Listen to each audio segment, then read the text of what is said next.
welcome to the Syed Ahsan Ali and Syed Maratib Ali School of Education at LUMS. We have had our classes now for 1 week, and so this is an ample time to start not only reflecting on where we have come from, but also on where we want to go. I'll start with the recitation of the Holy Quran. Bismillahirrahmanirrahim. كيف فعل ربك بأصحاب الفيل ولم يجعل كيدهم في تدبير وأرسل عليهم طيرا أبابيل من جعلهم من السجين وجعلهم قاصرا معقول. So the program goes as follows. We'll have it's a new journey for the LUMS School of Education as we're moving forward, and it is very appropriate that it's also a new journey for our new Vice Chancellor at LUMS, Dr. Ahmad, who has arrived from Canada, and he will say a few words and launch us forward. Ashir? There's a mic here. If you want. How do you want to do it? Yes, I'm too tall for this one. Yeah. People can hear me?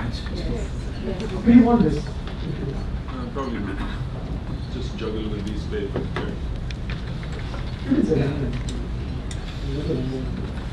All right.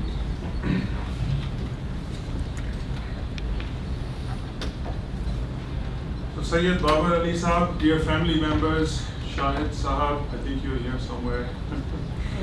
There you are. Osman Sahab, Dr. Andrabi, Dr. Chuptai, faculty, staff, very distinguished guests. Assalamu alaikum. And a really good afternoon to you. For me, it's a really a great honor, and it's a great privilege to be part of this very auspicious occasion. We're gathering here, of course, to pay tribute to our benefactors who have given so generously in the creation of the Syed Ahsan Ali and Syed Maratib Ali School of Education. The remarkable acts, of course, of Syed Babar Ali's family is not only just a gift to LUMS, but it's a gift, of course, to Pakistan. And I would add, it is a gift to the human condition. I say this especially in light and in the spirit of a great visionary writer, H.G. Wells, who described the essence of education by this following quote, if I may. Quote, "Human history becomes more and more a race between education and catastrophe," unquote. And I think all of us here today know without reservation that Syed Babar Ali's family believes that education is destined to win that race. I think it will win that race because this school will do its part to renew educational leaders who in turn will engage the lives of young Pakistanis to contribute to new ideas and insights, to knowledge and to innovation, and to make their own unique contributions to improve civil society. So in building a Naya Pakistan, therefore, I think we are humbly and deeply indebted not only to the generosity of Syed Babar Ali Saab's family, but we are indebted to a vision that enables the School of Education and LUMS to aspire to new heights so that we too can do our part and give back to the communities that we serve. Now, we're also here, of course, to congratulate, to recognize, and to celebrate the vision of the leadership behind the creation that gave life to the School of Education. And of course, it's personified by our fearless leader and founding dean, Dr. Kamran Asdar. Associate dean right next to him, Dr. Mariam Chauthai. If you're in the mood for clapping, I think the roundest and loudest applause should also go to the team behind these two visionary leaders. All of them leaders.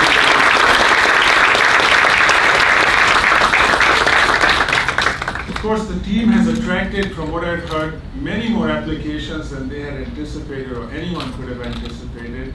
And the first new cohort has been selected. I believe it's 47. There are 47 talented, passionate graduate students who will I'm sure, here they come, who will set the gold standard that this program deserves. The leadership team, of course, have also created a very important learning environment that is truly innovative and cutting edge. So, of course, there are lots of other people to thank, including my predecessor, Dr. Syed Maratib, members of the advisory board, including Dr. Khwaja from the Harvard Kennedy School, our own Dr. Waheed, Mr. Waheed, Dr.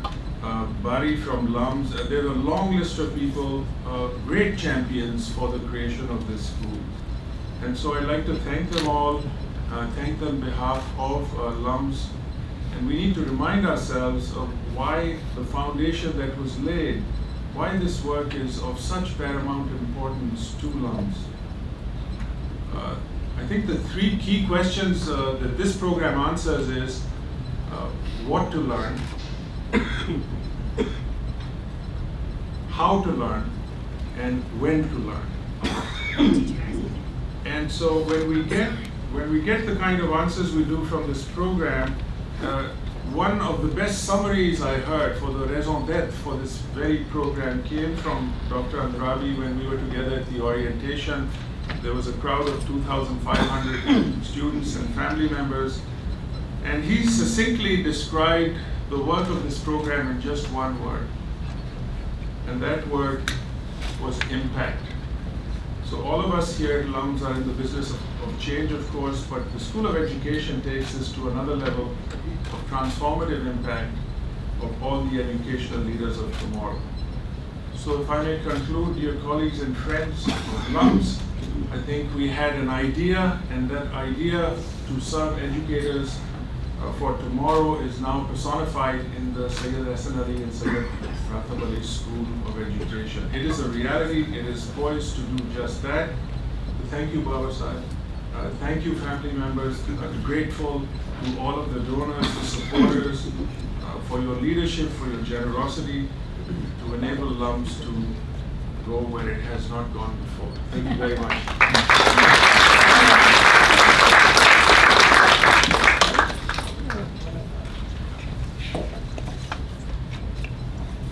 Okay, so what I'll do is kind of take you through the journey of the School of Education.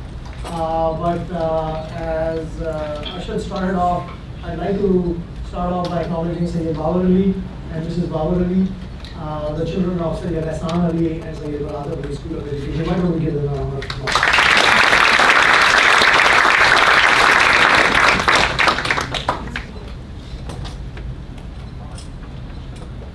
The School of Education idea really started with a series of conversations with Syed Babar Ali. Syed Babar Ali had a vision which I fully agreed with. So when we look at Pakistan and we can start talking about the issues that Pakistan faces, we can talk about the environment, we can talk about poverty, we can talk about illiteracy, we can talk about jahalat in all its forms. No matter what issue you take, whether it's the current account deficit, or whether it's taxation, or whether it's economic growth, or issues of the federation, or our regional stuff, one way or the other you start thinking about solutions. And I think it's very clear that no matter what the problem you want to look at, the answer one way or the other always finds its way to fixing education. I think it is at the root of how we start rebuilding this country, how we start reimagining this country, how we start redefining this country, how we reflect on what we are doing, and how we eventually start reforming this country. So I think that it's very clear that unless we start thinking about education and what to do about it, all other attempts will never truly be sustainable. We can put band-aids, we can go to the IMF, we can do fixes, but if we want to really put this country on some sustainable path towards the future, education and how to think about it and what to do about it is at the center of that story. When we were starting to think about it, you start looking at the problem of education. At some level, it seems overwhelming.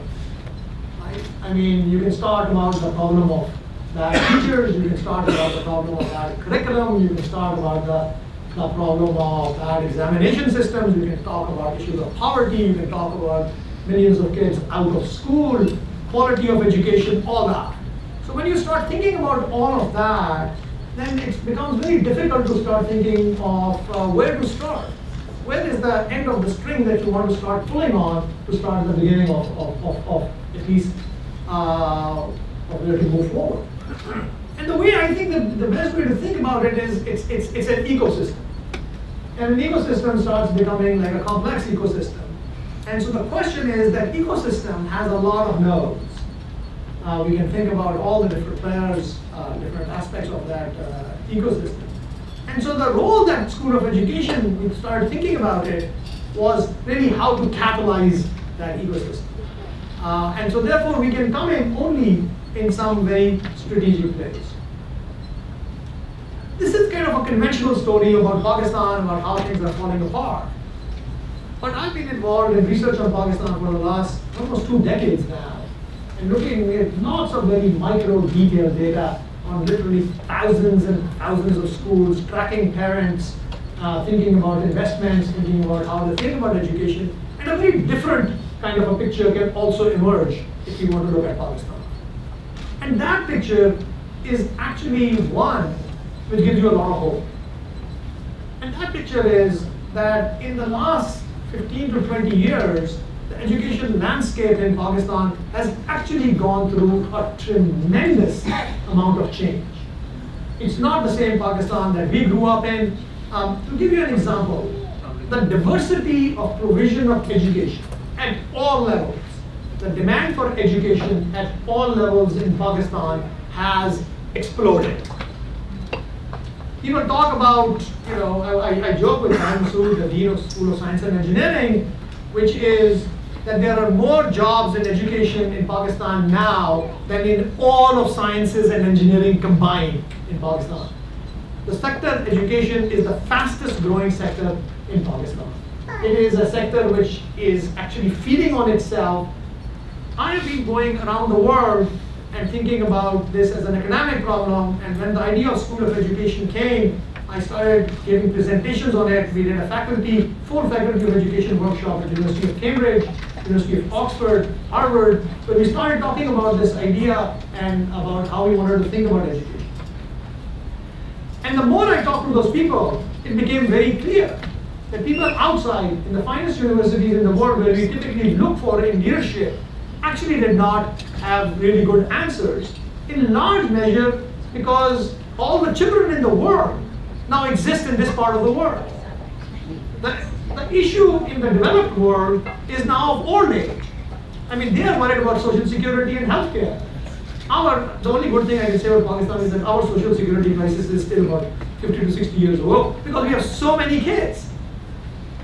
So rather than thinking of it as a center delivery model where the center gives the solutions and we try to impose them, I think it's very clear that the answers to the solutions of education in Pakistan also have to come from Pakistan. The best faculty in the world, the most interesting experiments and most interesting innovation is not happening over there. And not only do we have a chance of trying to figure it out ourselves, we have a chance to really build models of how to do it, which can actually then be taught and be thought about in all the universities of the world and with policymakers. So I'm very clear that innovation about our problems will come from Pakistan. And I'll tell you what makes me hopeful. I'll tell you a story which is both a problem, but really it's not. So when I started recruiting faculty for the School of Education, and we advertised far and wide, we advertised internationally, with, largely targeting Pakistani origin people, what it became very clear is that there are very few people who can take senior leadership positions. We just don't have many. We just don't have that many senior people who are qualified to lead. Okay, we just don't. I think it's true in all universities in Pakistan. It's certainly true in LUMS also. I know econ and I know education, and think about the number of full professors we have. We don't have that many. However, so that seems like a problem.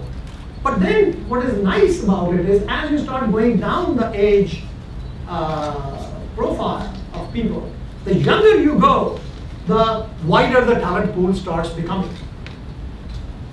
So then it's very clear that our role is really to attract talent, but the younger people, all based on the junior faculty at LUMS in general, but also in this school, they are the ones who are the fonts of ideas. They are the ones who have energy. They are the ones who have the horizon to really innovate and to start thinking about progress. Now our job then is to create for them an opportunity. I mean, Syed Babar Ali and Mrs. Babar Ali, I mean, you have given us the opportunity to really come in and create a platform where we can groom the next generation of talent. If you come further down, if you start looking at our students, when we started recruiting, madam, we did not have a building. When we took out our first staff, we did not have a building, we did not have a faculty, we did not have a curriculum fully defined yet. We had the idea of exactly what we wanted to do. But when we took our ads out, and when Mariam went around the country making presentations on the School of Education, the response we got was just overwhelming. I think overwhelming, I don't use this word lightly. Okay? It was overwhelming. The people started really coming out of the woodworks. People from all walks of life. I had emails from people who are doing their masters in physics at LUMS saying, I want to get into education. The impulse to make an impact in Pakistani youth is extremely high. It's our challenge to give them the skills, to give them the competencies, to give them the perspectives so that they can make a difference and create kind of meaningful careers out of their lives. We have started off with an MPhil program. And our program, we thought a lot about what aspect of education that we wanted to focus on. We could have gone in many different directions. We could have done a very specialized programs, for example, on focusing on learning and assessments. We could have done a program which would be on teacher training. We could have done a program on school management. But what we realized that there is so much growth in Pakistan in education. I mean, look at both the public sector, the number of kids coming in. Pakistan, you have to realize, it's a very, very large country. And it's a country largely of kids. Let's be very clear. I mean, basically the large majority of our population is children. And we thought that there is so much innovation happening at every level. But the problem is that innovation, to use the Urdu word, is going like a shutar be mahar. I mean, it's just going in every direction that you can think about. So the challenge for us is to harness that energy. And the way to do it is to provide educational leadership. I mean, I really think that's the business LUMS is in, is to provide leaders. I mean, very clearly, right? If this country has a crisis, what is it of? It's a crisis of leadership. And I'm not talking about just at the PM level or the CM level. It's at all different levels. You start taking a problem, which is, for instance, on the Federal Education Task Force. So at a high level, we have some goals that we want to meet. 25 million kids out of school, uniform education system, quality of education, and so on. But you go one level down to start designing policies. And I mean, design is now a field. How do you design policy? Well, what do you see? I'll give you an example. This government is committed to decentralization, local government reform. Punjab has 34 districts, district education authorities. How are we going to run that? Is it going to be the same people running the whole thing? Everywhere we look, what we are finding is a shortage of people who are talented, who can lead reform.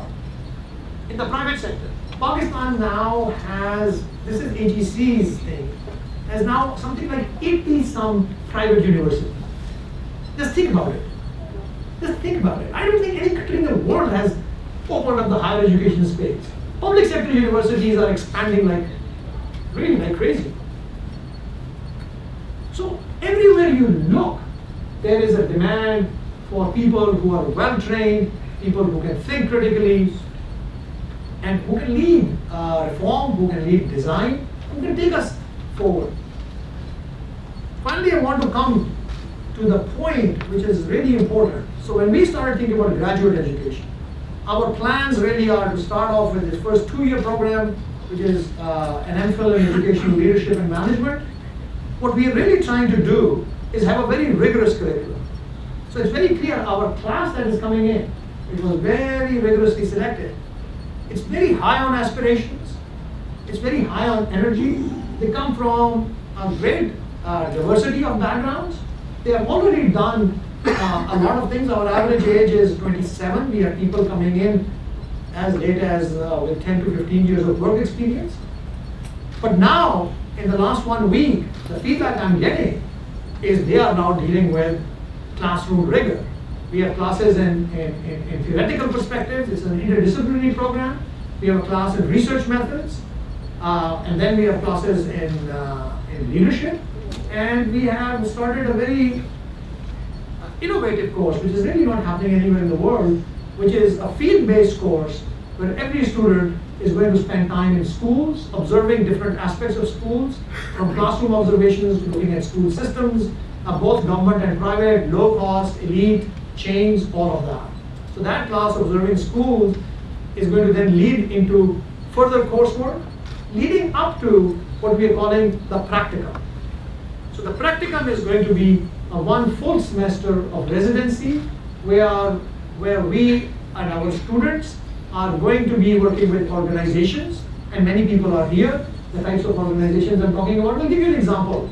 So I was talking to Citizens Foundation, a great organization, in terms of thinking about, where could our students come in and help them. So there were many examples, but I'll give you a very specific example. So Riyaz Kamrani, the Chief Academic Officer, said, Citizens still does not have a very good document that really formally shows their impact. They have something like 10,000 alums who have come out, but Citizens does not have the capability of tracking them, of really figuring out what the alums are doing, how to integrate them. That seems like a perfect example for our students to come in and take over something which that organization vitally needs. I'll give you another example, which is the government of Punjab has, in the last administration was doing this roadmap for educational reform. The roadmap for educational reform has generated so much data on what has been done. That data has never been looked at. We just don't know what happened in the details of that program. And therefore, moving forward, how do we really start working with government or with policy? Our expansion, we think, is going to go through a series of programs. I think that we can add more specific modules towards our master's things where we are already getting a lot of queries and questions. The first day our classes started, we started getting queries for next year. The second part of our impact and also of financial sustainability is it is a huge world out there in terms of skill upgradation that is needed, but not people who want to spend 2 years with a degree, which is called professional development.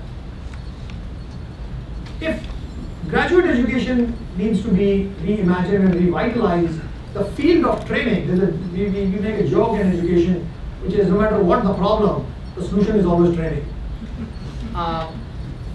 The field of how training is done in Pakistan, of teachers, of principals, that paradigm needs to be completely upended. Think about Punjab, public sector. Punjab public sector has something like 400,000 teachers. DSD, which is the Directorate of Staff Development, we have been talking to them about how do we really, modernize, how do we think about our School of Education coming in and working with them. So I think those are the kinds of impact opportunities which exist for us, and that's where we can, we can bring the outside world in to LUMS, but I think LUMS is at a stage where we can take the outside world out. The last thing which is, Syed Babar Ali's vision really was, is undergraduates. We have started offering undergraduate courses in education, and once again, we have been very happily surprised in terms of the feedback that we have gotten. We have offered courses in politics of education, in critical debates in education, and now a course in curriculum design and evolution of curriculum. And that course was so oversubscribed that we had to open another section. And this is without, this is the first time we are offering classes. I think undergraduates have a sense of service. They want to go into this field. And I think that if we can provide them with the skills, I think we can change things. Last, women. The field of education is a gendered field. The field of education is dominated by women.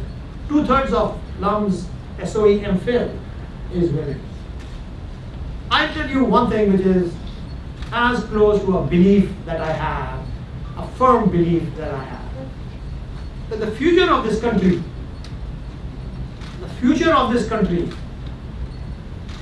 resides in the hands of the women of Pakistan.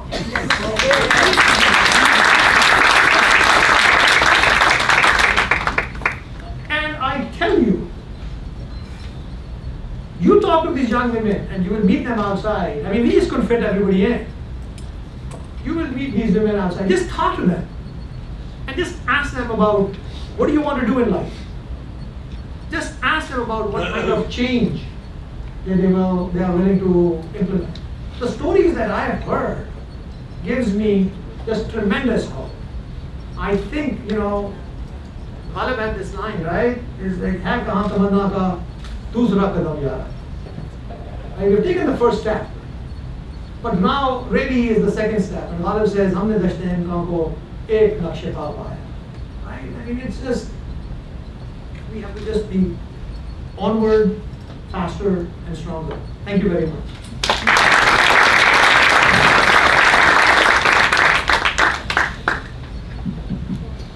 Thank you. You don't need another speech. I just want to share with you, when it was decided by the Board of Trustees, first of all, it was approved by the Managing Committee, and then it went to the Board of Trustees of LUMS to approve the establishment of the School of Education. Then I made a request to them for the naming of the school. And I just want to mention to you as to how this whole thought came to me, and I thought that we should acknowledge and honor the memory of our elders who contributed, who mentored, and who established a regime and a platform from which my family and I have benefited for the last couple of generations. And I thought we could only, we could not do enough to pay homage to remember the names of our elders, Syed Ahsan Ali and Syed Maratib Ali. They were two brothers. Was my father. We are just two of the family of 9 who have survived. My sister, I don't know whether she's here or not. She and I are the two left from my uncle's family. My wife is the only child from my uncle, Syed Ahsan Ali, and his grandson, Syed Ahsan Ali, sitting here, and the rest are all grandchildren belonging to Syed Ahsan Ali and Syed Maratib Ali. So I thought I'm very grateful to them for being here in this room today, because I think they should feel connected with the school when certainly when I'm gone, so that they feel that they need to contribute to serve. And the cause of the school really is to take Pakistan forward. So I'm very happy that many of my family and my siblings and my nieces and nephews are here. And I hope this mission will continue for generations to come. Thank you.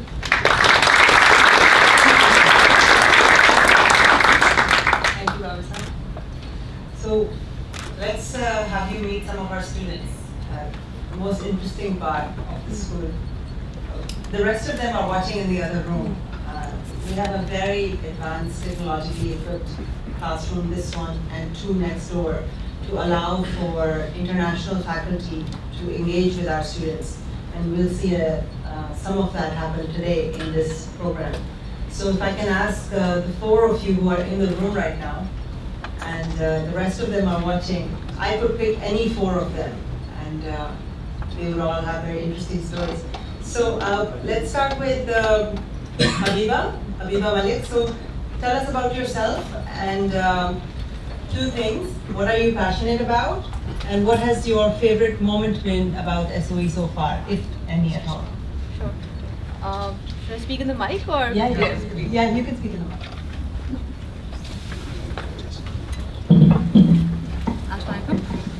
My name's Habiba Malik. Basically, I joined SOE in its first program. I've done my bachelor's in computer science, but then I became interested in education for technology for education and technology for governance. So I worked in that field and I moved to Rahim Khan to actually find out what is happening at grassroots level, because I made an adaptive learning platform to help government school students. But field reality was very different.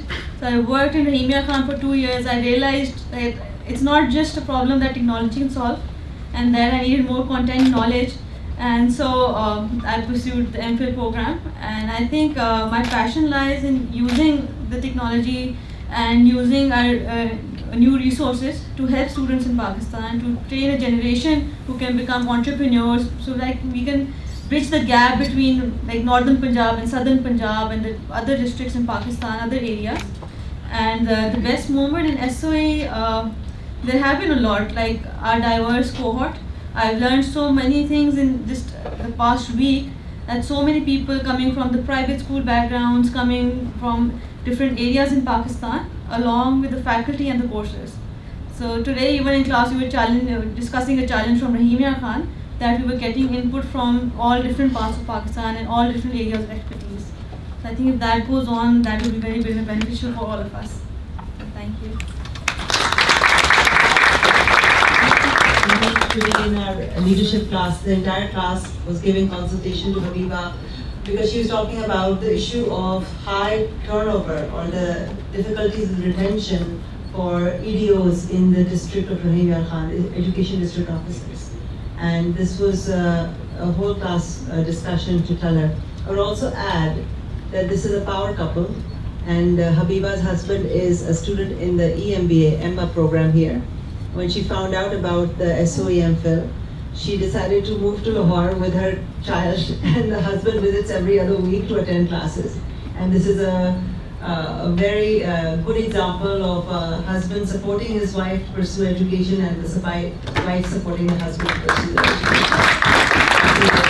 We definitely attend it in our classes. We have someone from Quetta who told her husband that either I'm going to Lahore to pursue, or we're having another baby. So, so the threat was real. So she is here with us. I will ask our second. I will also add Habiba is on 100% merit scholarship with us. So Abdul Qadir Khan, who is from Job, Balochistan, and also on 100% scholarship with us. Thank you very much. Assalamu alaikum. So I'm from Job, North Balochistan. I graduated from LUMS in political science, and then I taught in different schools, taught political science and social studies.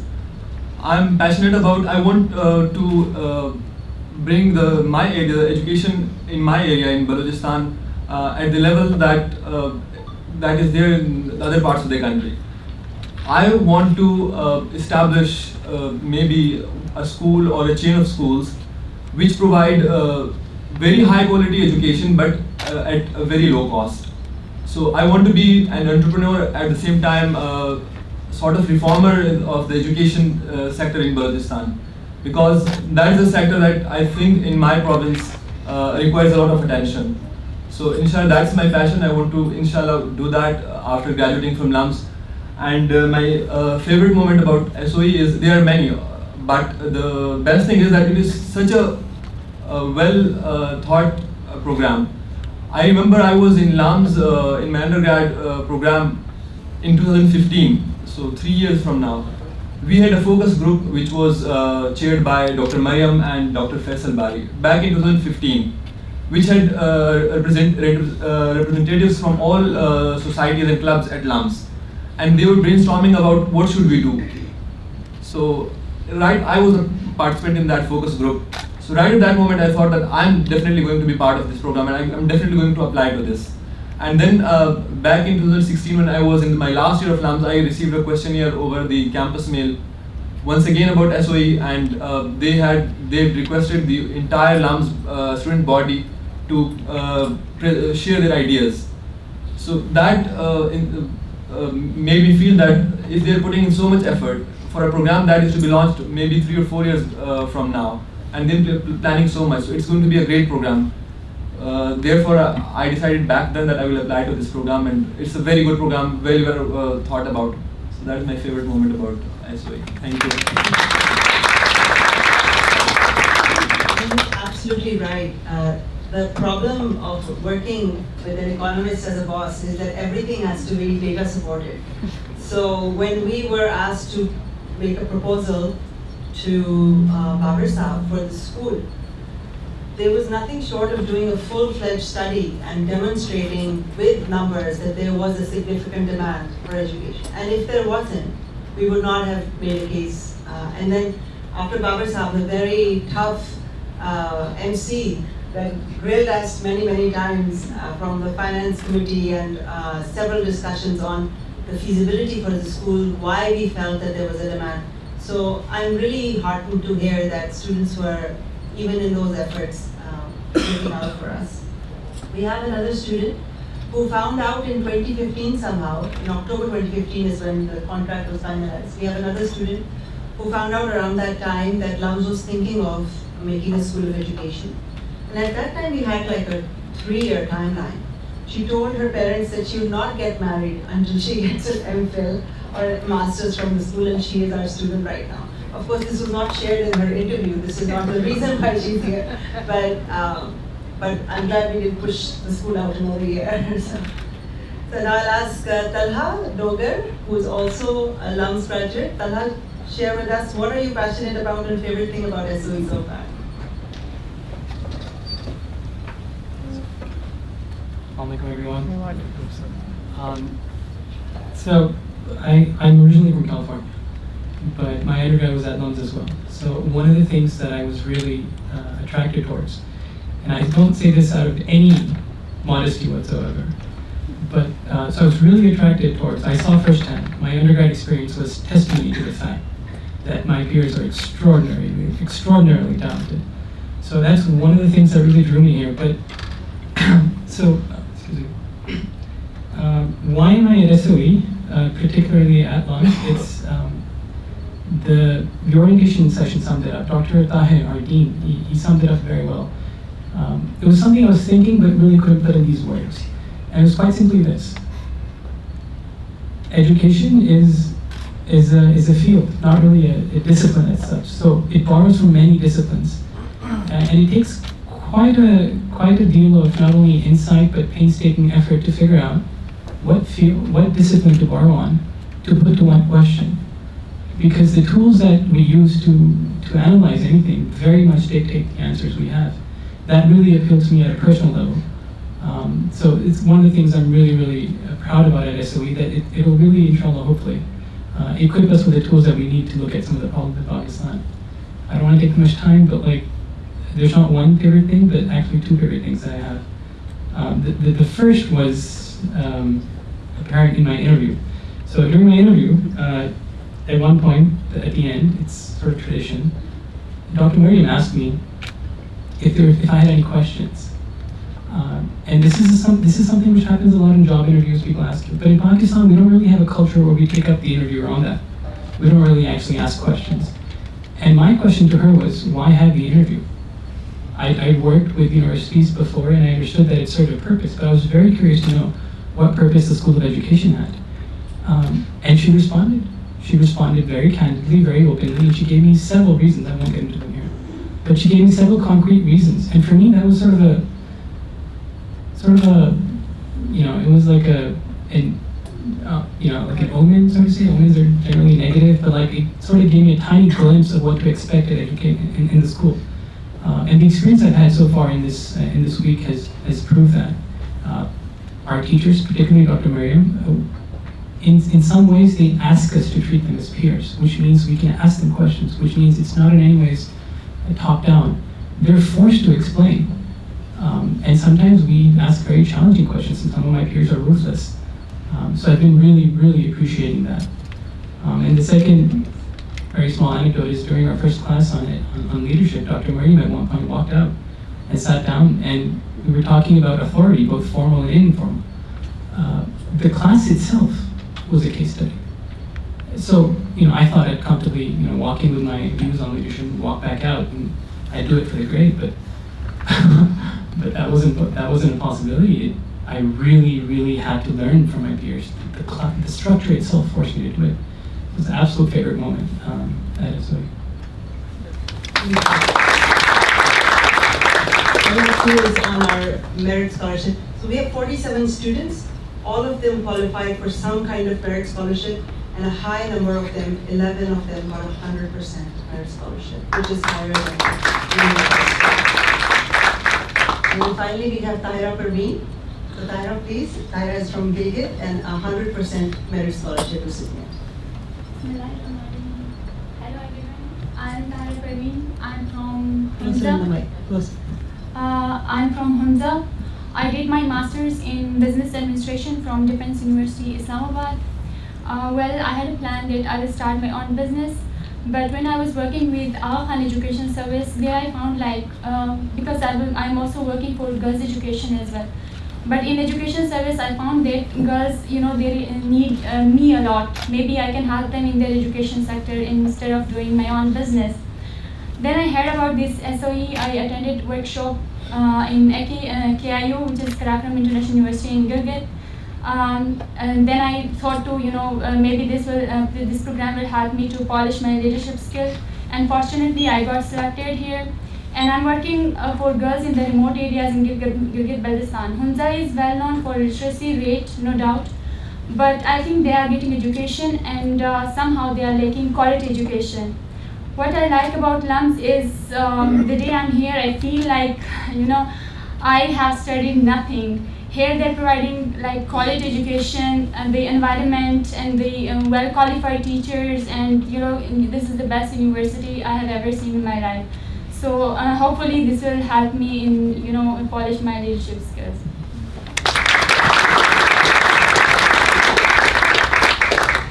Before we go on and take Professor Asim Khaja on our video conference, I'd like to give our respected audience an opportunity to ask us any questions or suggestions that they have.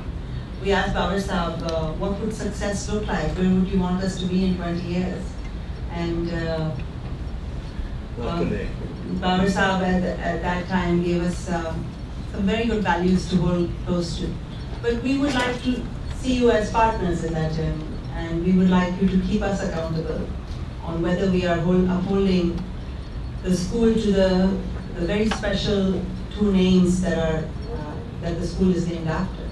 So any thoughts, comments, maybe some memory of Syed Ahsan Ali or Syed Maratib Ali that you think should embody the ethos of this school? Would you like to share that? Values in life, they are much more important than education. Values in life, what do you value in life? They are much more important than education. You may be very educated, and if you are corrupt, then that education is no good.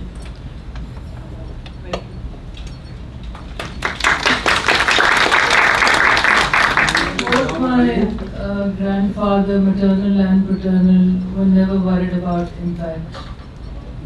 They were more concerned about what is the right thing to do at the right time, at the right place. And I would like to see the School of Education not worry about impact, but doing what is in the best interest of the education system and the people of Pakistan.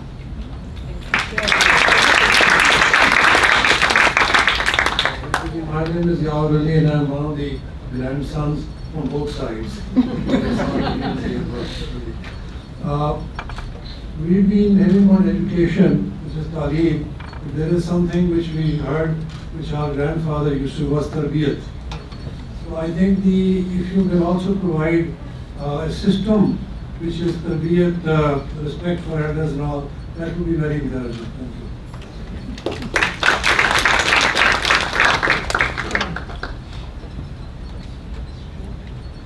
I actually have a fear.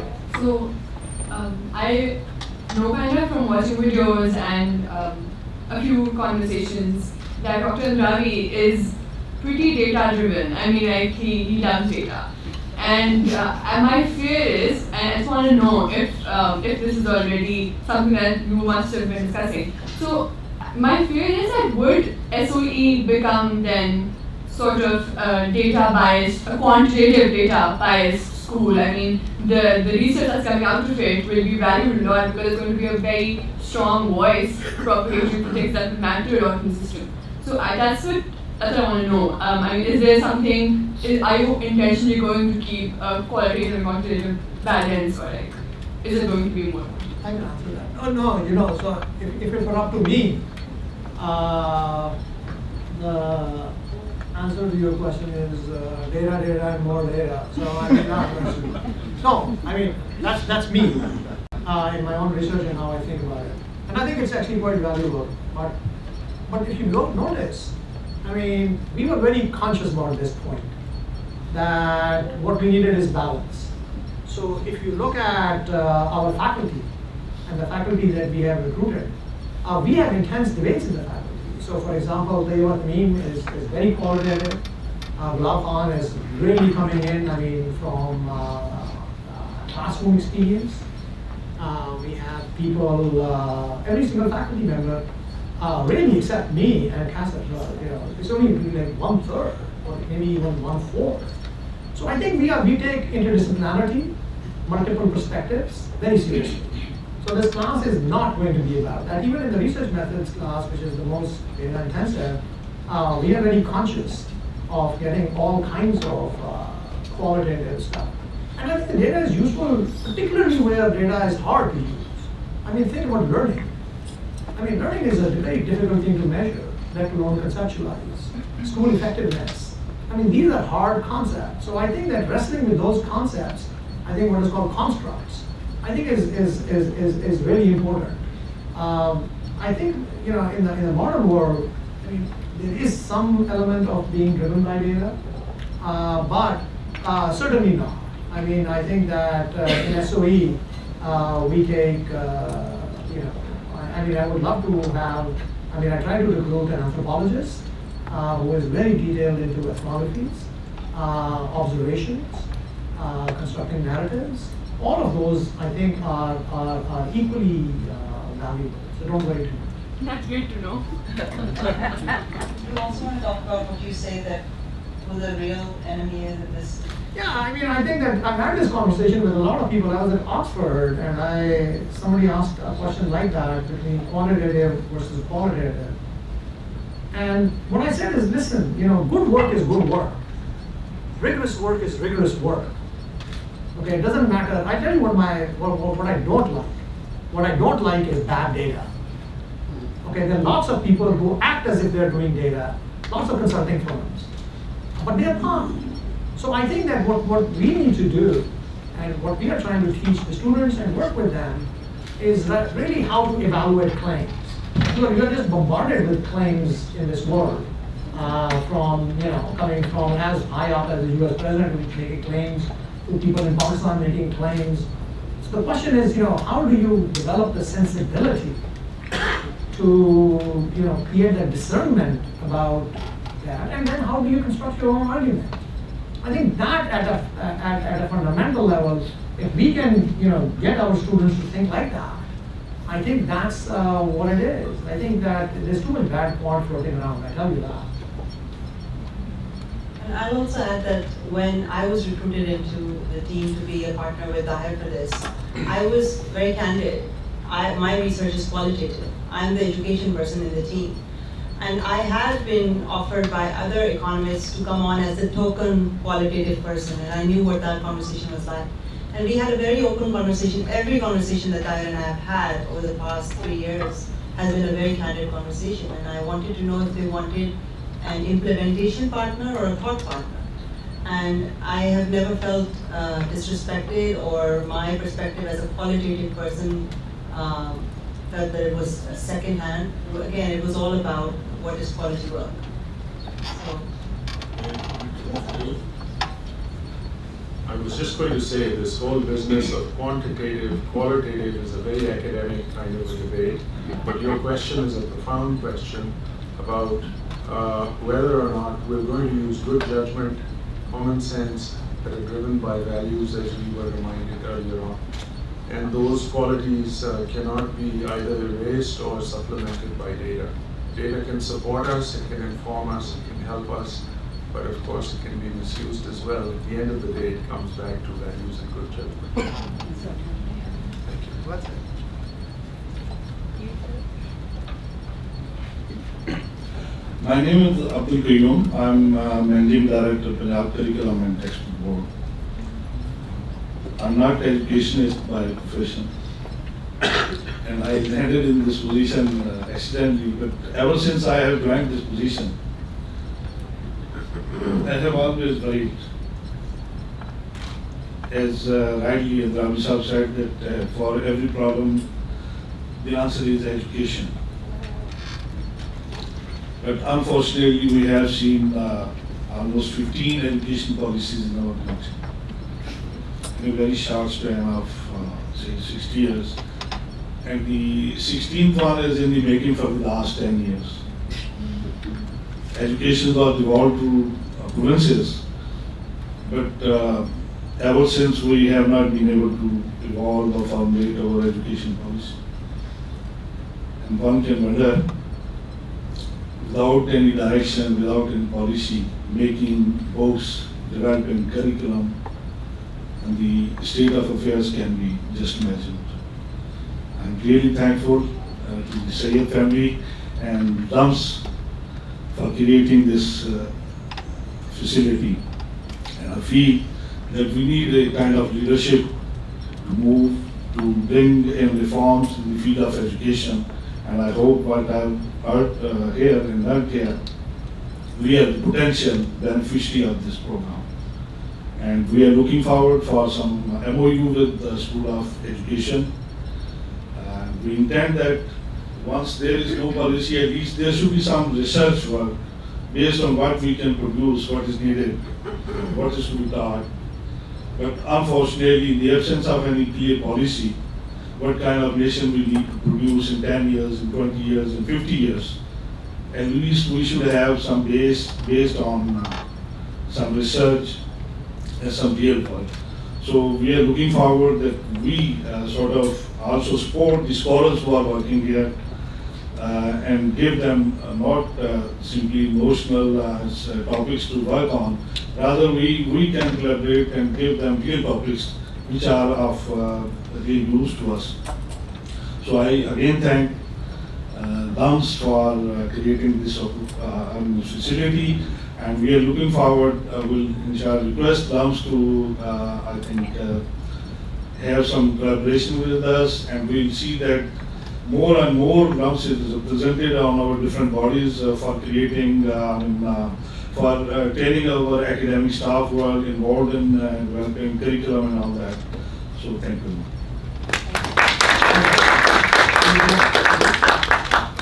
So I'll send notes 5:15. Is he ready? So we will go on to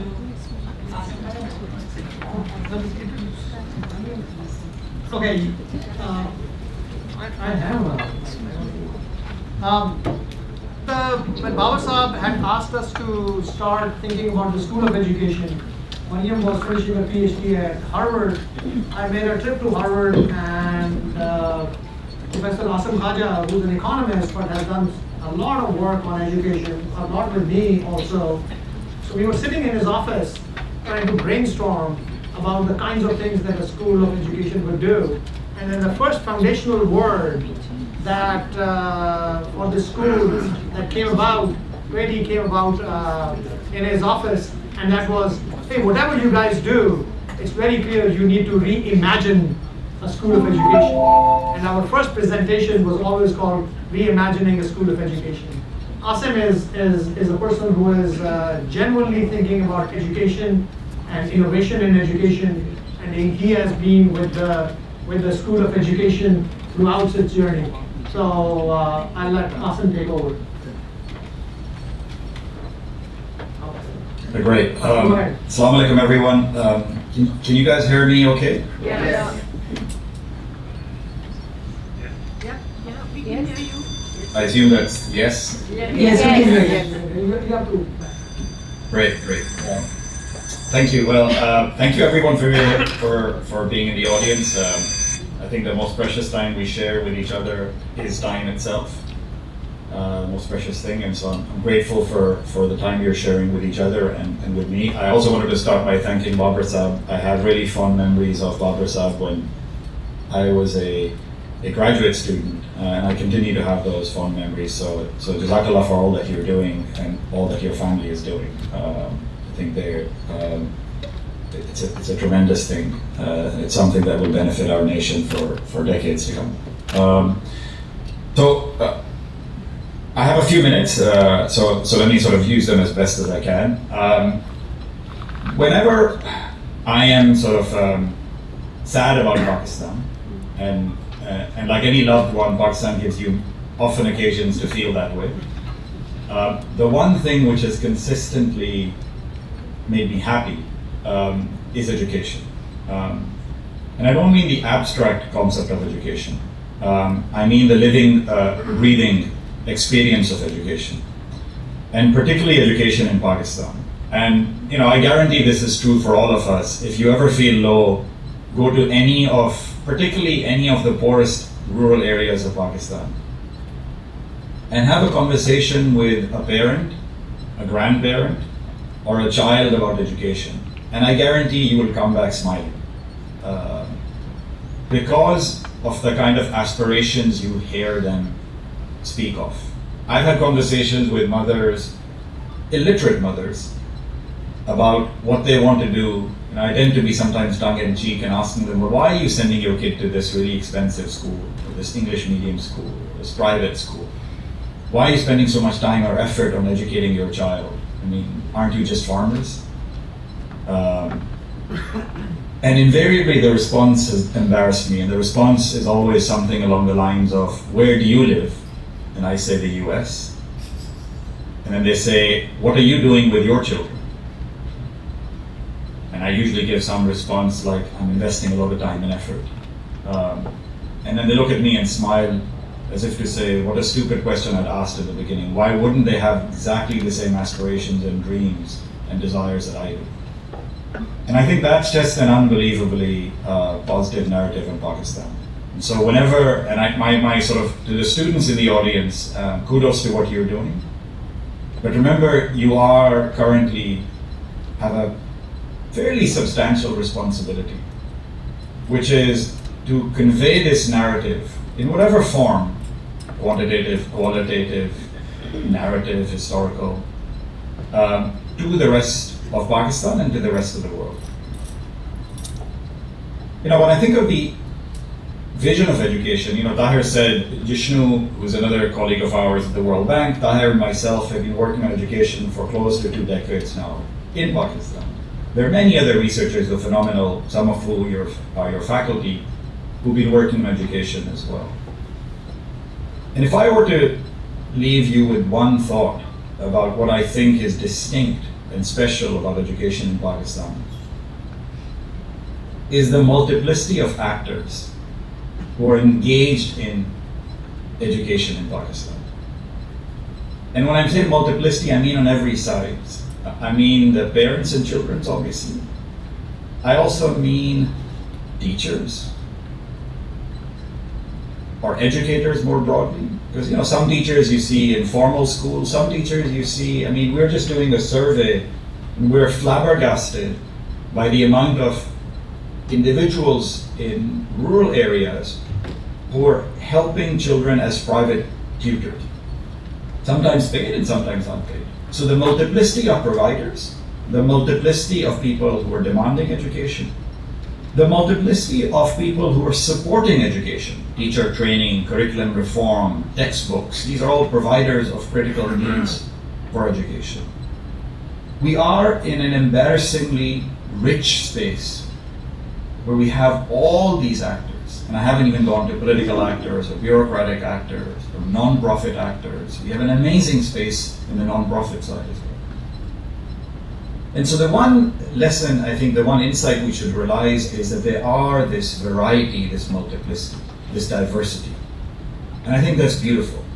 That's not something which developed economies in the world have. The second thing, which is related to the first one, is when you have that multiplicity, when you have that diversity, the way you determine success is by thinking about things you can do which enable each one of these actors. So it's not necessarily about taking a specific thing or a specific role. It isn't one size fits all. It's not going to be one solution which is for everyone. What is critical is to say that I am going to succeed in this space if I can figure out one actor, two actors, some subset of actors, and what I'm going to do is figure out ways, whatever they may be. You could be doing research, you could be qualitative research or quantitative research, you could be doing advocacy, you could be working in the government, you could be working in a non-profit sector. Whatever you do, measure the success of what you've done by the ability of you and your program and your ideas to reduce the frictions that these actors face in achieving the desires that they want to achieve. It's not about changing preferences of people. It's simply allowing them to realize their dreams. Now, how do you do that? So I like the lady sitting in the front who said, don't worry about impact. I agree. As someone who spends his entire life doing impact evaluations, I couldn't agree more. And the reason I agree with that is the approach I feel we should take is, and I've said this several times, and people who've heard me know this, we should not be solution-driven. It sounds like a bad thing. Why wouldn't you want to be solution-driven? I think it's a terrible thing to be solution-driven, because when you're solution-driven, you stop innovating. You stop focusing on what you should be focused on. You should be problem-driven. You should be spending your life, your careers, your intellect in figuring out what are the key problems that are faced, again, by those actors that you're studying, and how can I solve those problems? Solutions come afterwards. And the reason solution-driven thinking can sometimes be dangerous is because then we have our favorite set of solutions, which we shove down. We're like that hammer to which everything looks like a nail and we keep hammering it. The idea of best practices, shiny solutions. Tahir took a jibe on consultants, let me second that. If you simply have a cut and paste solution from somewhere in the world, which is super successful, please, if someone says to you, this happens in Finland, we should do it in Pakistan, or this is what Singapore does, we should do it in Pakistan, please just for a second say, why? Why can't we come up with, it may be that we end up with the Singapore solution, but that's not where we should start. Right? So the way you should measure success is have problem-driven thinking. And the second thing with that, that's key for your faculty and your students, is realize that there's no such thing as ultimate success. That just is a silly thing. It's like if you want to think of faith, you don't think there's a perfect human being. Right? The same thing applies for any policy, any solution you have. It is always going to be, from the get-go, imperfect. But that's not a problem. You shouldn't measure how well you're doing by, did I come up with the best possible thing? You should measure how well you're doing in the same way we measure success for our children, which is no matter where you start, are you on a learning trajectory? Are you improving? That should be the metric of, again, success for yourselves. Are you improving what you're doing? Are you learning in what you're doing? Are you correcting the mistakes you will always inevitably make? It's just don't make the same mistake over and over again. Mistakes are great. I love mistakes because they tell us two things. One, they tell us what didn't work, so there's a chance for us to correct ourselves. Second, making mistakes suggests that you're actually taking chances and taking risks. You do not innovate unless you fail. As a nation, I think sometimes we don't embrace failure as much as we should. It's a funny thing to say because we always think we're failing. No, actually, we don't fail in the right ways. We fail in very scary ways. We should fail in bold, ambitious, pushing boundaries ways. I mean, I joke, Tahir is the poet. Economist is just an excuse. He's really a poet if you get him going. I tend to be, if someone says Tahir is a data guy, you have no idea what a data guy looks like. But we come from a legacy of poets. Right? I see some in the audience. That legacy of poetry is a legacy where, to me, poets were always people who dreamed way beyond the realities of what we were in. I want all of us to try and do that. So my message to the students and the faculty is try and develop the skills, the experiences to do that. And if you're not feeling uncomfortable, if you don't go home every day feeling like you just had, like the equivalent of, for those of you exercise, I used to a long time ago, you come up with a very sore feeling. You had a great workout. You feel really tired and you feel sore, your muscles are aching. You should try and get that feeling almost on a daily basis. Not your physical body, although that will hurt as well, but your mental aspect. Your neurons should hurt, your brain should hurt because you're pushing yourself. Let me end now with where I think we are in a moment of history. I do think, and I say this a lot and I genuinely believe it, I think they are a confluence. We talk about the perfect storm sometimes. Pakistan is in the perfect storm in a good way in education. We have all the ingredients for what could be an amazingly successful trajectory for us. We have the actors who really are hungry, who want to deliver. We have policymakers. We tend to criticize politicians and bureaucrats a lot, but I tend to think of the glass often as half full in these cases. We have policy actors who want to declare education a success, who want to succeed. And then we have a set of resources, whether it be donors or abroad, the UK AIDS, the US AIDS, the World Bank, but also donors in Pakistan. We have this set of financial resources.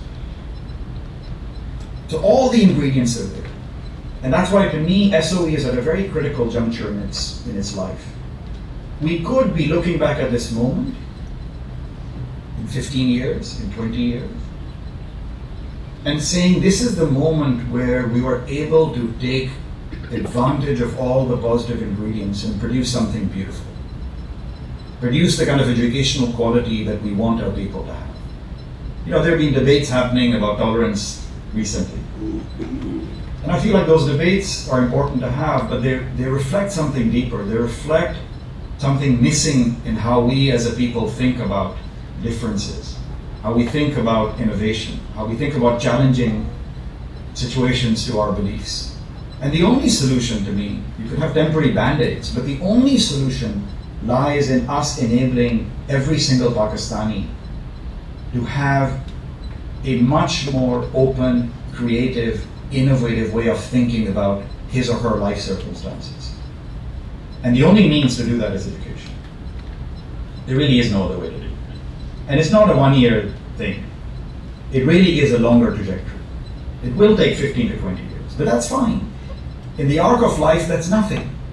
In the arc of our individual lives, that's nothing. I hope to be working at least as long as Babar Sahib works, is my target. That's quite a while, right? Even for someone like me. So for someone like you, you have 60 years. To the students, you guys have 60 years of work ahead of you. 20 years is nothing. But in that arc of history, I want us to look back at this moment and say, we played, you, the audience, especially you, the students, and for sure you, the faculty, played a critical role for Pakistan, but also as a role model for the world. And I have full faith we can do that. Let me stop. It's been a pleasure to speak to you all. It's a pleasure to see the thing that Babar Saab dreamed of, and his family dreamed of, and apparently several students dreamed of, and what the faculty are delivering now. I wish you all the best, and hopefully I will keep tracking and staying involved as much as I can. May we succeed in all the desires that we have. Thank you.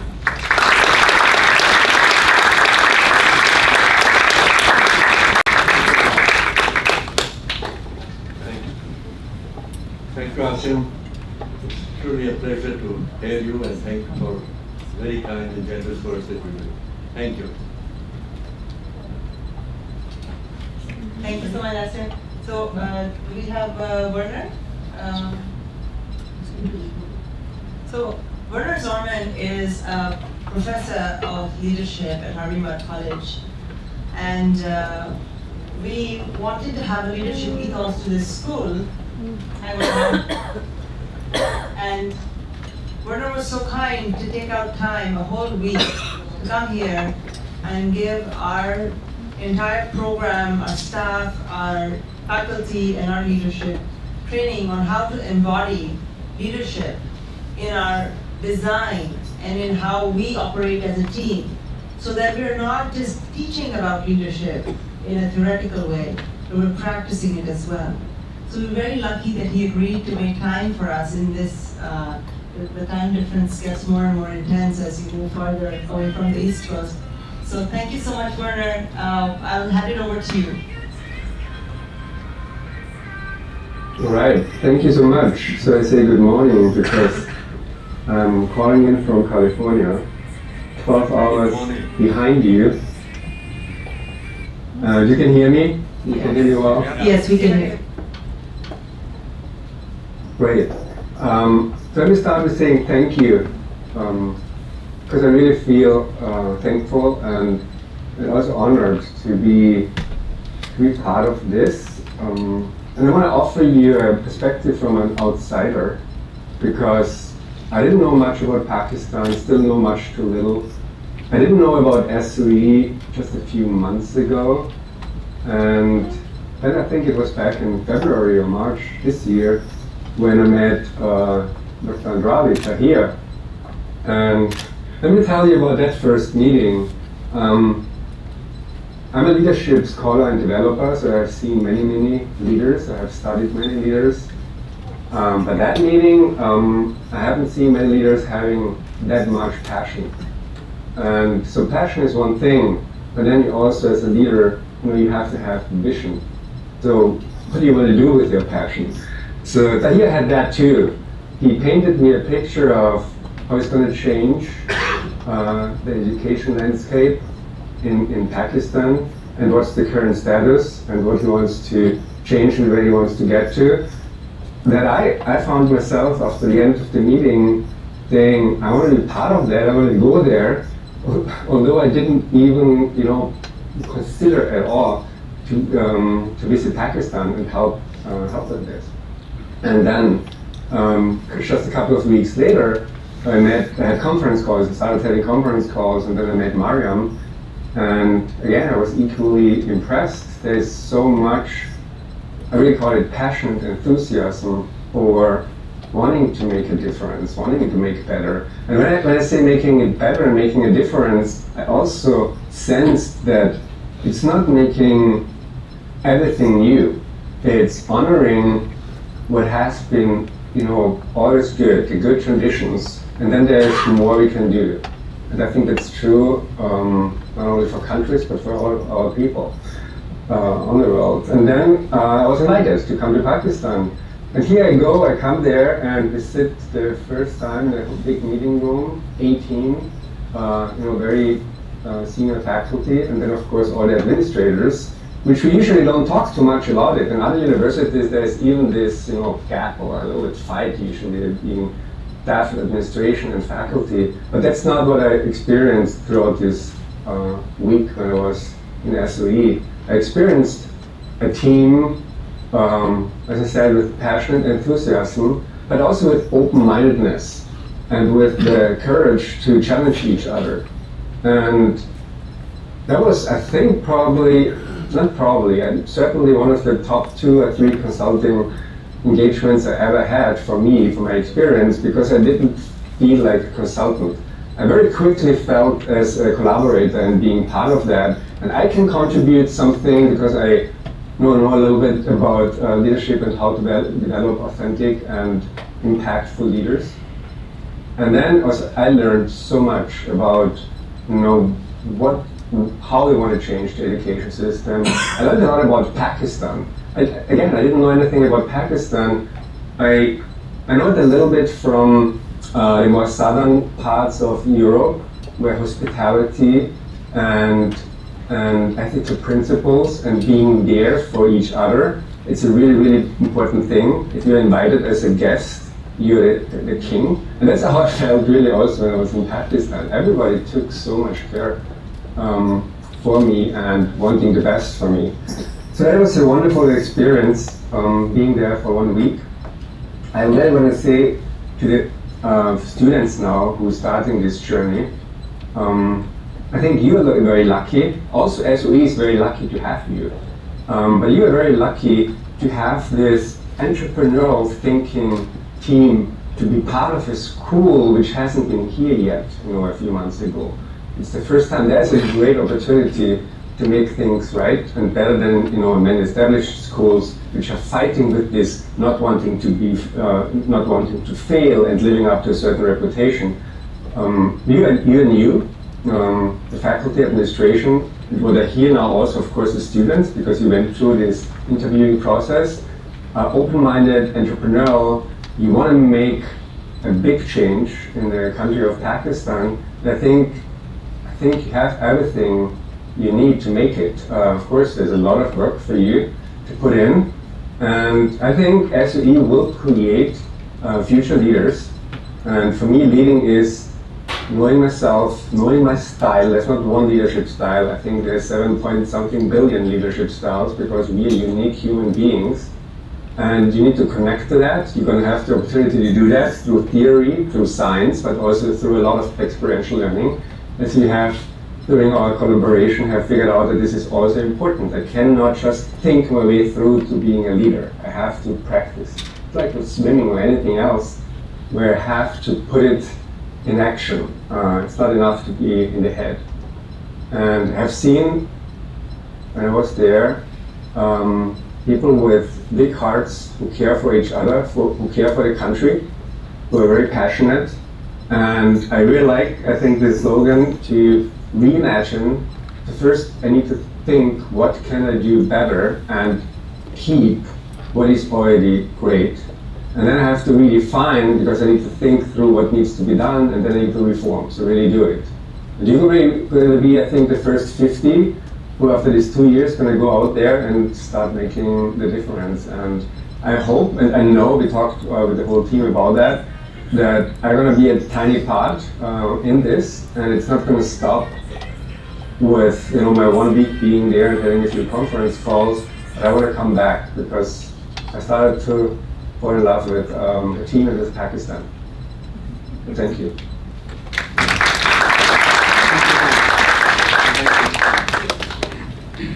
So that brings us to a close on this part of our gathering. We're going to go outside and do the formal unveiling. Thank you very much, Werner. Thank you. Thank you, Werner, for all the way at 5:30 a.m. in California. Thank you very much. Thanks a lot. Thank you. Thank you. So we're all going to step out and we'll do the curtain unveiling, and then there is tea. And our students who are in the other room and partners, we have invited them specifically for you to meet them, to talk to them. So find us and join us outside.